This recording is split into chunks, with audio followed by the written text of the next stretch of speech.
é o que está mostrando essa imagem aqui. Dá uma olhadinha aqui. Aqui é uma mulher e aqui é um homem. Nas mulheres, da sua massa total, do seu peso corporal, 55% é líquido, 45% são elementos sólidos. Nos homens, 40% são elementos sólidos, 60% é líquido. Desses 60%, 2/3 está dentro das células. 1/3 está fora. Desse 1/3, aproximadamente 80% é líquido intersticial. Azulzinho aqui, ó, banhando as células. Tá vendo? O líquido que está entre as células. E 20% aproximadamente é plasma. Então essa é a distribuição geral dos líquidos do nosso corpo. Então da parte líquida, 2/3 dentro da célula, 1/3 fora. Desse 1/3, 80% é líquido extracelular, líquido intersticial, e 20% é plasma, também um líquido extracelular, só que é a parte líquida que está dentro dos vasos sanguíneos. Que um detalhe, quanto de sangue você tem no seu corpo?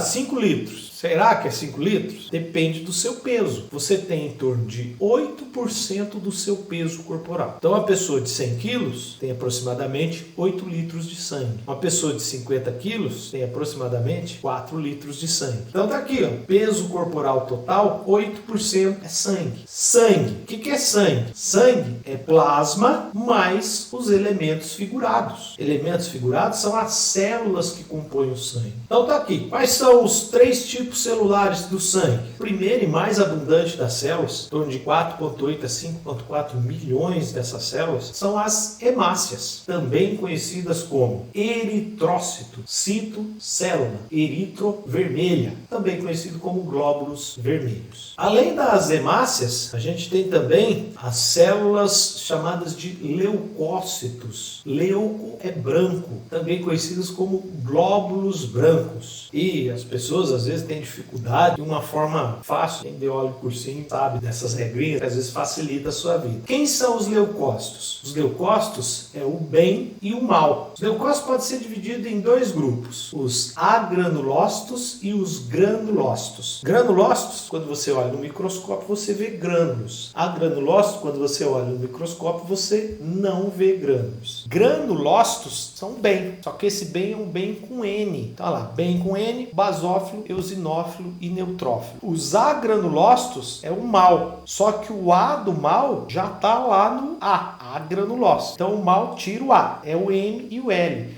São os monócitos e os linfócitos. Cuidado para não confundir esse L. Esse L de linfócito não é o mesmo L de leucócito. Leucócito é tudo, bem e o mal. Então, bem, basófilo, eosinófilo e neutrófilo. Aqui, neutrófilo, basófilo e eosinófilo. E o mal, monócito e linfócito. E o plasma? Plasma é o composto líquido do sangue. Claro, que 91,5% do plasma é água. 7% são proteínas. A proteína sanguínea em maior abundância é a albumina, mas tem outras. Então, das proteínas do plasma, 54% é albumina. Mas a gente tem globulina, fibrinogênio e outras proteínas. Proteínas sintetizadas no fígado e outras substâncias. Nós temos, por exemplo, eletrólitos, sódio, potássio, fluoreto, nutrientes, glicose, aminoácidos, gases, nitrogênio, oxigênio. Nitrogênio, gás encontrado em maior quantidade no sangue, não é o oxigênio. Substâncias regulatórias, como hormônios, produtos do metabolismo celular, creatinina, ureia. Então, quando você faz lá um exame de sangue, tirando as células, tudo que você vê no exame de sangue, colesterol, glicose, hormônios, eletrólitos, tudo que você vê no exame de sangue está no plasma. Se a gente pega o sangue, pegar aqui o sangue total, vamos pensar que nós tiramos 100 ml de sangue de uma pessoa, colocamos nesse tubinho aqui, ele é milimetrado de 0 a 100, e colocamos para centrifugar. Então, quando centrifuga, a parte pesada do sangue sedimenta. Quem que é a parte pesada do sangue? A parte pesada do sangue são as células. Lembrando que eu coloquei aqui anticoagulante. Então, as proteínas de coagulação não se coagularam. Tem anticoagulante aqui. Quando eu coloco anticoagulante, coloco esse sangue para centrifugar, as células se sedimentam. E acima fica o quê? Fica o plasma. Então eu separei as células do plasma. E como tinha 100 ml de sangue, eu vi lá naquele tubinho que 45 ml foi marcado para células. Então isso significa que do sangue total, 45% dele, através dessa amostra que eu coletei, eu posso estabelecer que 45% dele é formado por célula. Essa porcentagem do sangue formado por células é chamado de hematócrito. Hematócrito é a porcentagem do sangue que é formado por células. Vamos ver se você entendeu o que é hematócrito. Hematócrito não é quantidade, hein? Hematócrito é percentual. Se uma pessoa está com uma anemia, uma diminuição na quantidade de hemácias no sangue, o que acontece com o hematócrito dela? O hematócrito dessa pessoa diminui. Porque se eu diminuo a quantidade de células, eu vou ter, para os mesmos 100 ml, se eu pegar agora 100 ml desse sangue, o maior percentual vai ser plasma, o menor vai ser células. Então aqui diminuiu a quantidade, diminuiu o percentual de células. E se uma pessoa sofreu uma desidratação, o que acontece com o hematócrito dela? O hematócrito dela vai aumentar, porque se ela desidratou, ela perdeu água. Se ela perdeu água, ela perdeu plasma. Então diminuiu a quantidade de plasma. Se eu pegar agora 100 ml de sangue, percentual de célula, a coluna de baixo de célula vai estar maior do que a coluna do plasma, tá? Por exemplo, lá, sei lá, 50%, 60% o hematócrito, significa 40% é plasma. E nota que eu não aumentei a quantidade de células, eu só aumentei o percentual. Mas por que aumentou o percentual? Porque diminuiu o percentual plasmático. Se eu perguntar para você, quem tem maior percentual, quem tem maior hematócrito, uma mulher de 100 quilos ou uma mulher de 50 quilos? Cuidado, eu posso afirmar quem tem mais sangue, se ela estiver no estado fisiológico, lógico. Eu posso afirmar quem tem mais sangue, a mulher de 100 quilos. Por quê? Porque 8% do peso corporal está aqui, ó, peso corporal. 8% dele é sangue. Então a mulher de 100 quilos tem em torno aí de 8 litros de sangue. A mulher de 50 quilos em torno de 4 litros de sangue. Agora, hematócrito, eu vou ter que ver o hematócrito de cada um. Vou ter que tirar o sangue e ver quem tem mais hematócrito. Pode ser que o hematócrito seja igual. Embora a mulher de 50 quilos tenha uma menor quantidade de sangue, a distribuição percentual de células relativas no sangue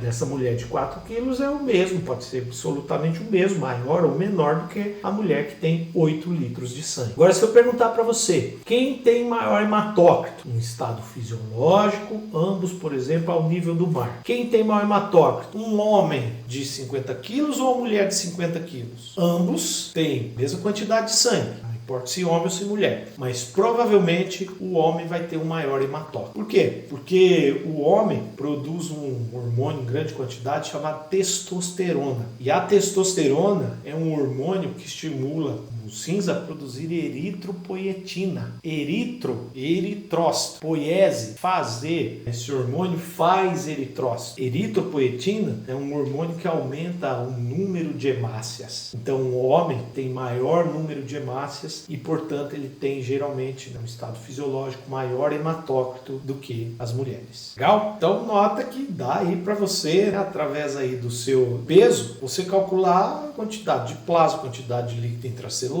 quantidade de líquido extracelular, dá para você calcular qualquer quantidade de líquido no seu corpo. É interessante o que acontece no exercício físico. Durante o exercício físico, a gente tem uma redução quase que imediata do volume plasmático e, portanto, da volemia. Então, enquanto está fazendo o exercício, assim que iniciou, 5 a 10% do volume de sangue, da volemia, sangue, volume de sangue. 5 a 10% da volemia diminui. Esse líquido, ele se extravasa para o espaço intersticial. Porém, com o treinamento, vários treinamentos seguidos, o corpo vai se adaptar. Então, isso que acontece durante o treinamento é chamado de resposta. O que acontece com vários treinamentos em sequência é chamado de adaptação. Adaptação é crônica, resposta é aguda. Com vários treinamentos físicos, a tendência é o hematócrito dessa pessoa em repouso, tira o sangue dela em repouso, a tendência é dar um hematócrito diminuído, embora ela tenha uma maior quantidade de sangue. Então, a adaptação ao exercício físico é produzir mais células, e aí você pode falar, mas professor, se produz mais células, vai aumentar o hematócrito.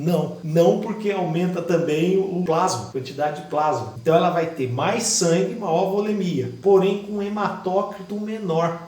Mais sangue, porém esse sangue menos viscoso, o sangue passa a fluir melhor pelos sistemas. Olha que interessante. A adaptação, principalmente ao exercício aeróbico, é a pessoa ter uma quantidade maior de sangue e esse sangue ter um menor hematócrito, ele ser mais fluido pelo corpo.